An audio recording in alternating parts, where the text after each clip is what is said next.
வணக்கம். இது 11th ஸ்டாண்டர்டுக்கான ஒரு கிளாஸு. 11th ஸ்டாண்டர்ட் ஃபிசிக்ஸ் ப்ராக்டிக்கலில் ஒரு எக்ஸ்பெரிமெண்ட் பார்க்க போகிறோம். பார்க்கும்போதே உங்களுக்கு தெரிஞ்சிருக்கும் இது என்ன எக்ஸ்பெரிமெண்ட் அப்படின்னா, சுருள்வில்லினுடைய சுருள் மாறிலி கண்டுபிடிக்கிற experiment. To determine the spring constant of a spring. ஸ்ப்ரிங்கோட ஸ்ப்ரிங் கான்ஸ்டன்ட் கண்டுபிடிக்கிற எக்ஸ்பெரிமெண்ட். சுருள்வில்லினுடைய சுருள் மாறிலி கண்டுபிடிக்கிறதுக்கான ஒரு சோதனை எப்படி செய்கிறது, எப்படி ரீடிங் எடுக்கிறது, எப்படி கால்குலேஷன் போடுறது அப்படிங்கிறதான் இதில் நம்ம பார்க்க போகிறோம். ஓகே, இப்போ நமக்கு தெரியும் இதுதான் என்னது சுருள்வில் அப்படின்னு சொல்லுவோம், ஸ்ப்ரிங்கு. இந்த ஸ்ப்ரிங்கோட ஸ்ப்ரிங் கான்ஸ்டன்ட் தான் நம்ம கண்டுபிடிக்க போகிறோம். சுருள்வில் மாறிலி கண்டுபிடிக்க போகிறோம்.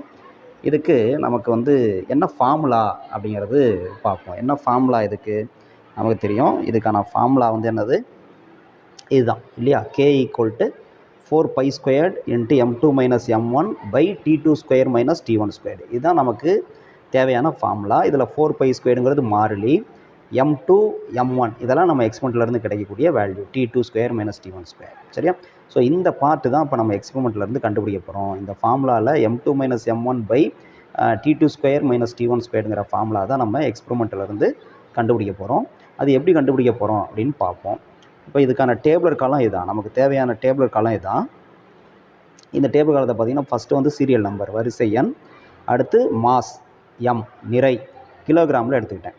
அடுத்து 10 அலைவுகளுக்கான நேரம், அதாவது டைம் டேக்கன் ஃபார் 10 ஆசிலேஷன்ஸ், 10 அலைவுகளுக்கான நேரம். அடுத்து முயற்சி 1 ட்ரையல் 1, அது அலகு, யூனிட் செகண்ட். முயற்சி 2 ட்ரையல் 2, யூனிட்டு செகண்டு. அப்புறம் இது ரெண்டுக்கும் சராசரி கண்டுபிடிப்போம், ஆவரேஜ். அதான் நம்ம டீன்னு சொல்கிறோம், ஸ்மால் டீன்னு சொல்கிறோம். அதுக்கும் யூனிட் செகண்ட். அடுத்து அலைவு நேரம். அலைவு நேரம்னா நம்மளுக்கு தெரியும், ஒரு அலைவுக்கான நேரம் தான் அலைவு நேரம். 10 அலைவுகளுக்கான நேரம் ஸ்மால் டீனா, ஒரு அலைவுக்கான நேரம் என்ன சொல்லுவோம், அந்த ஸ்மால் டீயை 10ஆல் வகுத்தோம்னா நமக்கு கிடைச்சிடும். சரி, அப்போ அலைவு நேரம் அப்படிங்கிறது time period. It's a time taken for 1 oscillation. So total time divided by 10 பண்ணோம்னா நமக்கு டைம் டேக்கன் ஃபார் 1 ஆசிலேஷன் கிடைச்சிரும். அதுதான் அலைவு நேரம் அப்படின்னு சொல்கிறோம். ஸோ அது இந்த காலம். அடுத்து t² கண்டுபிடிக்கணும், ஏன்னா நம்மளுக்கு இந்த ஃபார்முலாவில் t² வருதுங்கிறனால.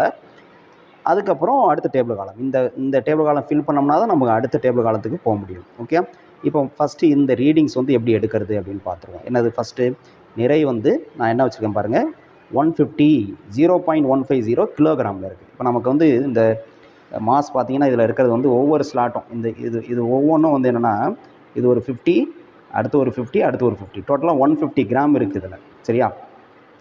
150 கிராமை கிலோகிராமாக கன்வெர்ட் பண்ணால் நம்மளுக்கு என்ன ஆகும், 0.150 கிலோகிராம்னு வந்துடும். அதான் கீழே இருக்கும். இப்போ 0.150 கிலோகிராமுக்கு 10 அலைவுகளுக்கான நேரம், முயற்சி 1 எவ்வளோன்னு பார்ப்போமா.